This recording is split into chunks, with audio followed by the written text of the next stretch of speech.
The night was quiet. Snow covered everything like a white blanket. The wind was cold and sharp. In the small town of Silver Pine, deep in Alaska, people were sleeping. Only one cabin had a light on. David sat near his fireplace. Power was out. Again, he was used to it.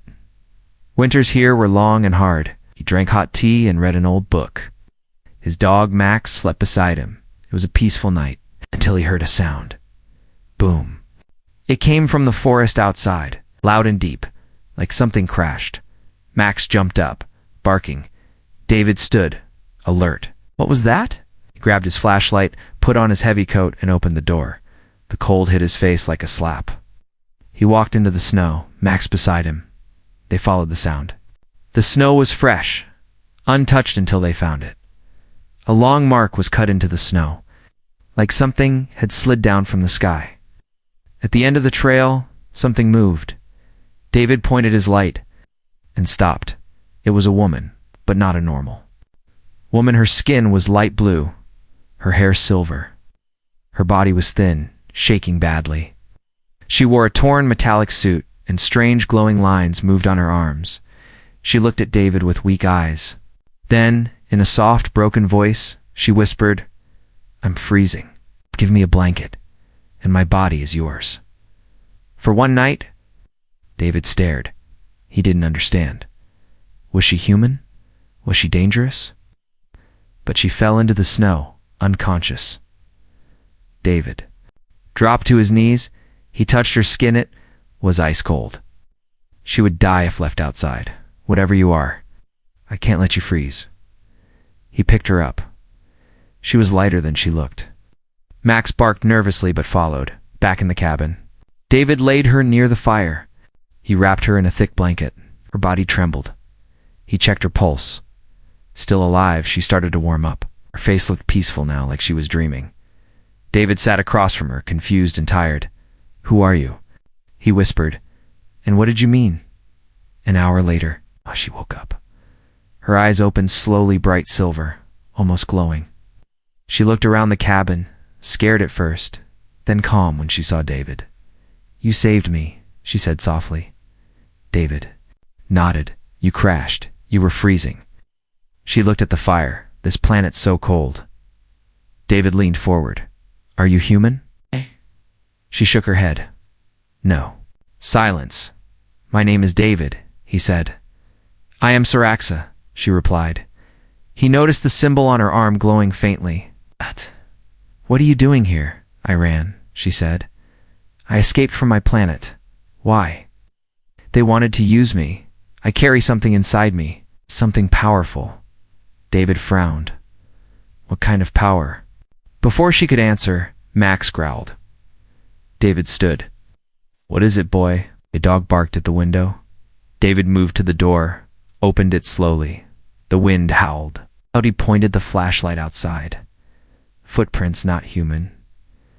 They had 3 toes. Deep in the snow, leading into the woods, fresh blood beside them. David stepped back inside and locked the door. He turned to Saraxa. "You said you were being hunted." She nodded. "They followed me." "Who?" She looked at him, eyes filled with fear. "Hunters. They're not just after me. They hate humans too." David felt cold not from the weather but from fear. "Why me?" he asked. "Why come here?" "Because," she said slowly, "I had no other place to go."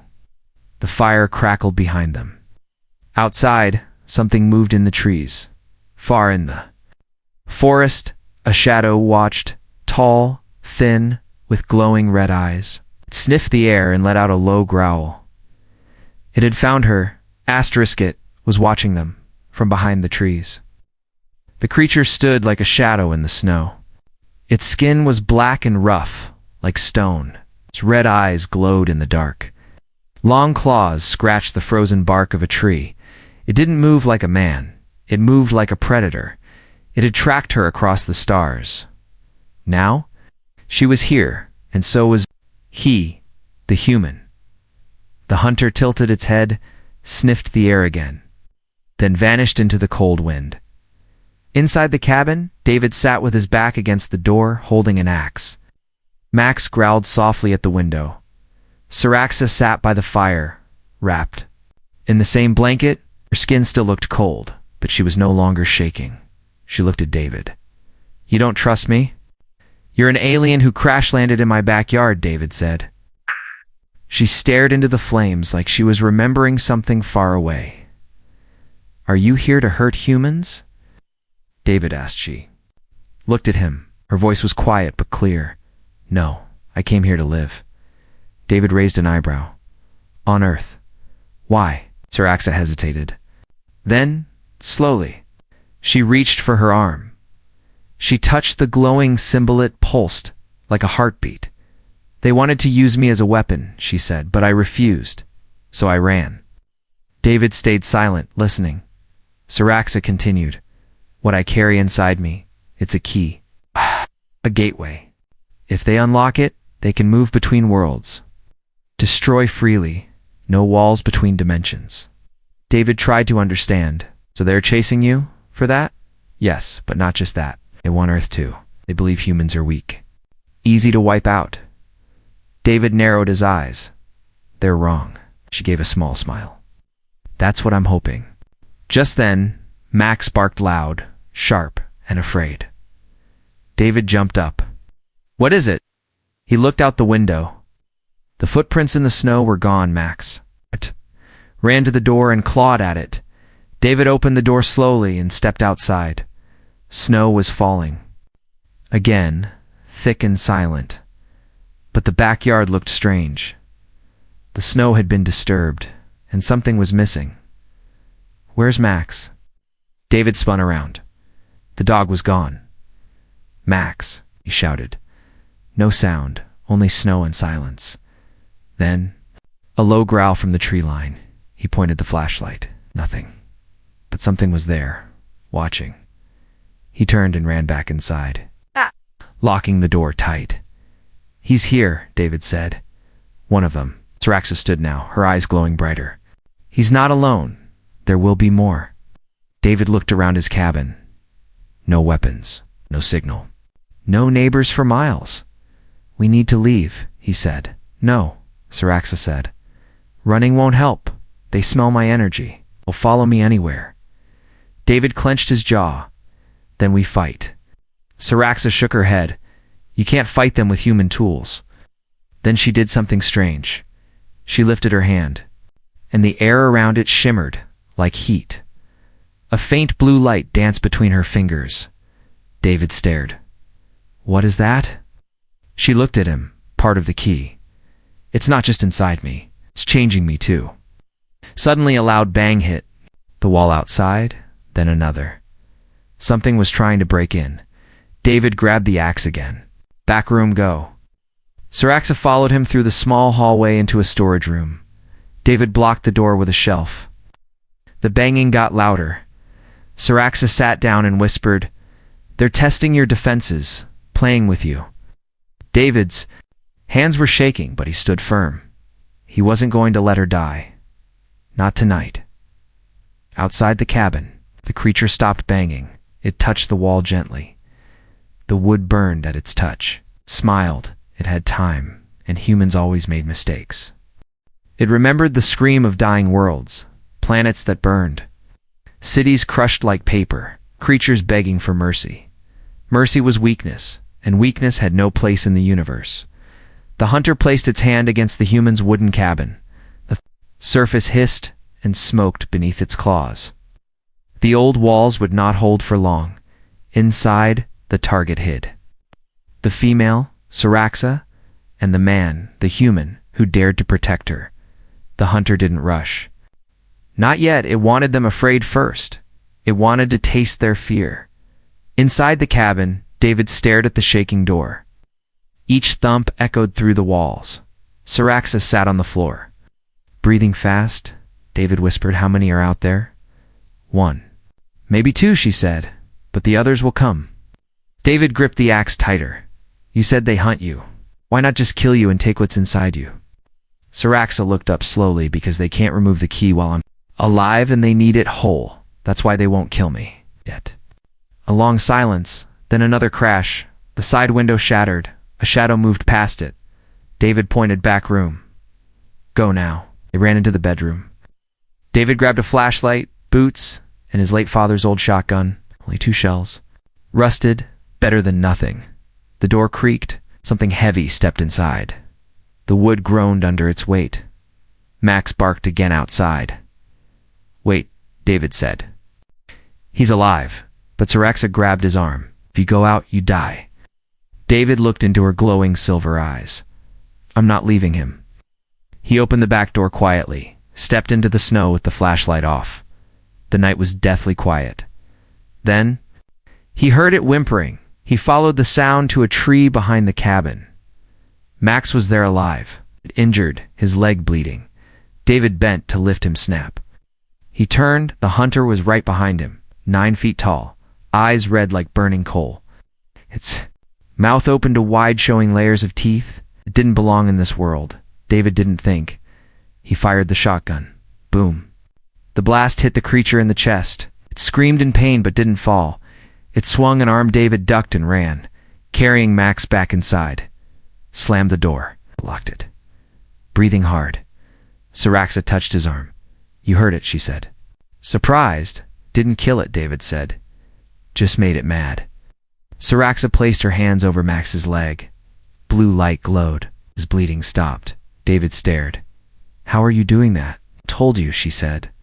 What's inside me? It's alive too. David looked outside. The hunter circled now, slower. It was angry. But cautious, David spoke through gritted teeth. We can't wait for help. We fight or we die. Saraxa stood up. If we fight, we use my power. But if I do that, they'll all feel it, or we'll come. David nodded, then let them come. Doubt. In the snow, the hunter touched its bleeding chest. Blue sparks sizzled in its wound. Its red eyes narrowed. The human had heard it. This wasn't expected, perhaps. This world wasn't as weak as they thought. Back inside, Saraxa stepped forward. She lifted her hands. Her skin shimmered. The air bent around her. The symbol on her arm glowed bright white now. She placed her palm on the wall. A wave of energy moved out through the cabin, the forest, the sky. Something ancient had just awakened. David looked. Outside, the hunter was gone. For now, Saraxa turned to him. They felt that. Good, David said. Let them come. I'll be ready. But his voice trembled, because he knew this was only the beginning. Far above Earth, deep in black space, other hunters opened their eyes. One of them whispered in a language older than stars. She used it. The gate will open. Prepare the swarm. Asterisk, it was not just a key. It was alive. It had no name, no face, and no mercy. It was created to open doors between dimensions and to destroy anything that stood in the way. But now, for the first time, in thousands of years, it was afraid, because it had bonded with her Saraxa, and now was feeling something strange inside her colon. Hope. Back on Earth, the sun hadn't risen. The sky was still dark, and the forest around the cabin was silent again. David poured cold water into a metal pot and set it on the fire. His hands were still shaking. The hunter had left. For now, Max slept in a corner, his leg wrapped in a towel. David had done what he could. The rest was Sir Axa. She stood at the window, staring outside. Her arms glowed faintly under her skin, not like light, more like living energy moving under the surface. David watched her. He finally asked, "What exactly are you?" Saraxa didn't turn. Instead, she whispered, "Not what I was born to be." David walked closer. "You said you were carrying something?" "A key, yes," she said. "But it's not made of metal. It's alive. It chose me. I don't know." "Why?" David asked. "Can it be removed?" She shook her head. "If I die, it dies with me. But if I live, the door can open." David frowned. "What door?" Saraxa finally turned to face him. "It's the one between this world and others. The gate to the swarm." David's heart sank. "What swarm?" She said nothing for a while, then answered, "A race of destroyers, machines. Made from bone and shadow, they devour everything. Planets, suns, life, and they're coming here? David asked. Only if they find the key, she said. David paced the room. So what now? You hide forever? I can't, Saraxa replied, using my power sends a signal. The more I use it, the faster they come. David stopped and looked her in the eyes. Then teach me. Show me what it can do. Maybe I can help. Saraxa looked surprised. You want to use the power of the key? David nodded. I don't care what it costs if they're coming for Earth. I want to be ready. She walked up to him slowly, her hands glowing again. I can't give it to you, but I can share a small part. David held out his hand. Saraxa touched his fingers with hers. A sharp jolt ran through him, like electricity and fire at the same time. His knees buckled. He saw a flash, stars exploding, machines crawling over burning cities, a sky filled. With screams, he fell to the floor, breathing hard. Are you okay? She asked. David looked up. His eyes now had a faint glow. What was that? He whispered a memory. Saraxa said. The key is not just a tool. It remembers every world it's touched. David stood slowly, dazed. I saw everything. Felt it, their hunger. Saraxa nodded. Now you understand. If we fail, your planet becomes the next memory. Suddenly knock. Knock, knock. 3 slow knocks at the front door. David and Saraxa froze. Could be a neighbor? David said. No, Saraxa said, eyes narrowing. Axe. They don't knock. David picked up the axe again and moved to the door. He opened it a crack. Outside stood a man. Late 50s, beard, long coat. He had a flashlight and a calm smile. Evening. The man said, Saw some smoke? Just checking in? David blinked. You live around here? At about a mile east, the man said. Didn't expect company in these woods? David hesitated. Something felt off. But he let him in. The man stepped inside, glanced around slowly, then looked directly at Saraxa. Well, well, he said with a grin. Found her, did you? Grip on the axe tightened. You know her? The man's eyes turned black. I built her. Long ago, before Earth even knew her name. Saraxa stood in a room made of stars. Giant machines floated around her, humming like a choir. She was not born there, she was built. Not from metal, but from memories. Her mind was filled with galaxies. Her blood carried the seed of the key. And the man who smiled at her now, the one who stood in David's cabin, was once her creator. But he had died, or so she thought. Back to Earth, David held the axe tightly, staring at the strange man by the fire. Max growled low in the corner. The wind howled outside. I built her, the man repeated calmly. Not all of her, just the parts that obey. Saraxa stepped back, eyes glowing. You're not real. You were destroyed. The man smiled wider. I was copied. Preserved. By the swarm? They improved me, David asked. What are you? The man turned to him slowly. I am what happens when you protect the wrong thing. Then his face changed. The skin peeled back like paper.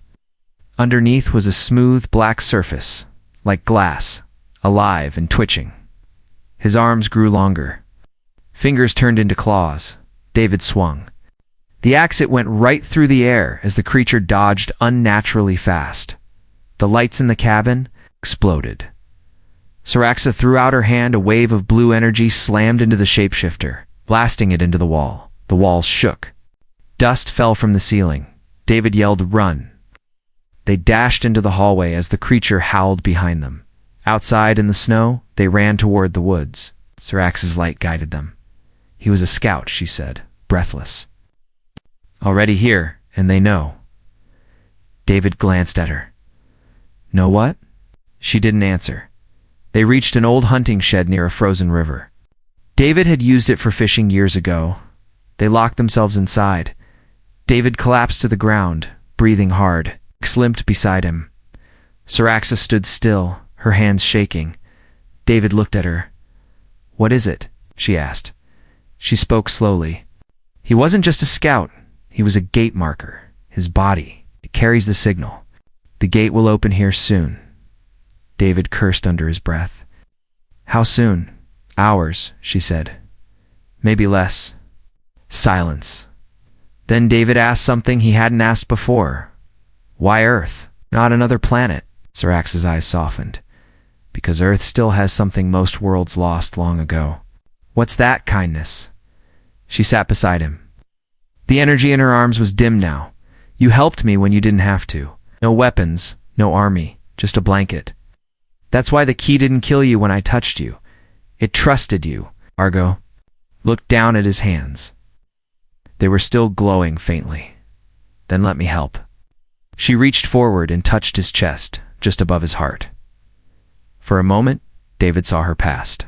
A world of light, a lab in the stars, a child born from knowledge. But raised in war, Saraxa had never known peace. Until Earth suddenly dashed boom, boom, boom. The shed's door shook. Violently, David grabbed a metal rod. Saraxa stood, glowing brighter than before. The door burst open, but this time it wasn't just one hunter, it was three, tall, silent, eyes burning red, hands like blades. They stepped forward slowly. David and Saraxa stood back to back. You said the key trusted me. David whispered. How do I use it? Saraxa replied. You already are. Asterisk inside David. Something opened, not a door, not a wound. A memory, but it wasn't his. He saw stars folding. He saw warships crashing into planets. He saw a race of machines built, only to end things. Then he saw himself not as he was, but as something more, faster, stronger, glowing with the same light that lived in Sarax's blood. The key had chosen again, and this time, it chose a human weapon. Outside, the real world, the hunting shed exploded. 3 alien hunters stormed in, their bodies armored in black bone. Their claws shimmered in the cold air. David stood in front of Saraxa, holding nothing but a metal rod, useless, till his skin began to glow. Blue light spread through his arms. Like fire under glass, the hunters paused. Humans weren't supposed to do that. David didn't wait. He charged the first one, slammed the rod into its face. The rod cracked in half, but the alien screamed. Sparks flew from its eyes. Another hunter grabbed him from behind. David's arm lit up and sent a shockwave through its body. It flew into the wall, roaring. The third one aimed its claw at Saraxa. David raised his hand instinctively, and energy pulsed out like a cannon. The blast hit the creature straight in the chest, sending it through the wall of the shed and into the snow. Outside, silence, then smoke, then breathing. David stood in the middle. Of it all, chest heaving, arms glowing, Saraxa stared at him. You accessed it, she whispered. The key's energy? You're adapting faster than I thought. David wiped blood from his mouth. I don't feel human anymore. You're not, she said softly. Not fully. David looked at his hands. Does this mean I'm like you? No, she replied. It means you're something new. Deep underground, under the roots of the forest, a sleeping signal pulsed to life. The swarm had received the beacon, and the gate had begun to open. Back in the woods, David and Saraxa fled the shed. It was burning now, filling the sky with dark. Smoke? They'll track us again, Saraxa said. They already are, David replied.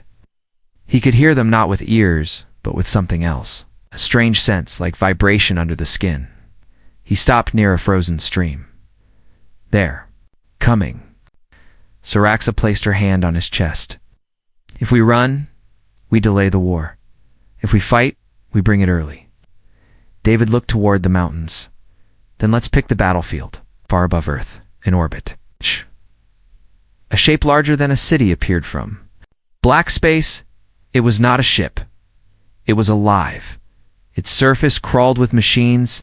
It pulsed with energy. A soft, terrible sound came from it, like the echo of screams caught in metal. The swarm was here, and Earth would never be the same. Earth held its breath. Not the people, the planet itself. It had seen ice ages, meteor strikes, oceans rise and fall. But tonight it felt something different. A gate was opening above the clouds. In orbit, a crack tore across space like a scar. From that wound, the swarm poured in, black ships shaped like insects, glowing with red veins. A war thousands of years old was about to touch Earth's soil. And at the center of it all was a human man and an alien woman standing on a snowy hill. David stood quietly, staring at the sky. His body no longer felt like his own. Energy moved under his skin, warm and alive. His heartbeat echoed like thunder in his chest. Every sense was sharp. Pow. He could hear the wind shifting 10 miles away. He could see the glow of the enemy descending like fireflies of death. Behind him, Syraxa stood still. Her skin was shining brighter than ever. The key inside her was pulsing fast, ready to open the full gate or destroy it. "This is where it ends," David said. Syraxa nodded. "Or begins again." They had chosen their battlefield, an empty mountaintop, far from any town. If they failed here, Earth would burn. It might still cost everything. The sky broke open. Hundreds of swarm creatures landed around them, crawling. Like shadows across the snow, long arms, hollow eyes, no fear, no voice, only hunger. One stepped forward, a swarm commander, taller than the others, with armor like a collapsed star. It pointed at Syraxa. "Return the key." Syraxa didn't move. "It chose me. Ow. And now it has chosen him." The swarm turned its eyes to David. "You are flesh. You are mistake." David stepped forward. "I am human. I'm not asking for your permission." Then he ran. The final battle began. David moved like lightning, powered by the key's energy. He struck the first creature with his bare fist, and it shattered into sparks. Syraxa raised both hands, blasting the swarm with waves of blinding blue light. They fought together, human and alien, side by side, back to back. Every motion in sync, every step like they had trained forever. But they were outnumbered. For every one that fell, 2 more came. David was bleeding. Syraxa was glowing too brightly now, her body burning from the inside. "I can't hold it much longer," she whispered. David looked at her, breathless. "Then don't. Release it." Syraxa shook her head. "If I open it fully, I won't survive." David took her hand. "Do it anyway." She closed her eyes. The symbol on her chest flared open like a flower made of light. The sky above them cracked wider, but this time, in reverse. The gate opened not for the swarm, but against it. A storm of light poured out, force older, then war itself. It pulled the swarm upward, screaming, breaking, vanishing into the void between dimensions.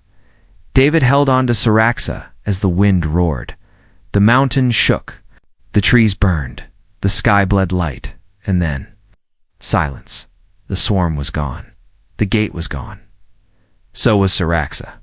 David lay in the snow, still glowing faintly, his hand outstretched where she had stood. Max limped toward him, licking his face. David whispered, "We did it." Weeks later, David returned to the cabin. It was quiet, peaceful again. He sat near the fire, holding a small crystal Syraxa had left behind, pulsing softly in his hand. Her voice echoed in his mind one last time. "This is not the end. They will return. But now, you are the gatekeeper." Turned once more, and somewhere deep underground, the key slept inside, the only human it had ever chosen.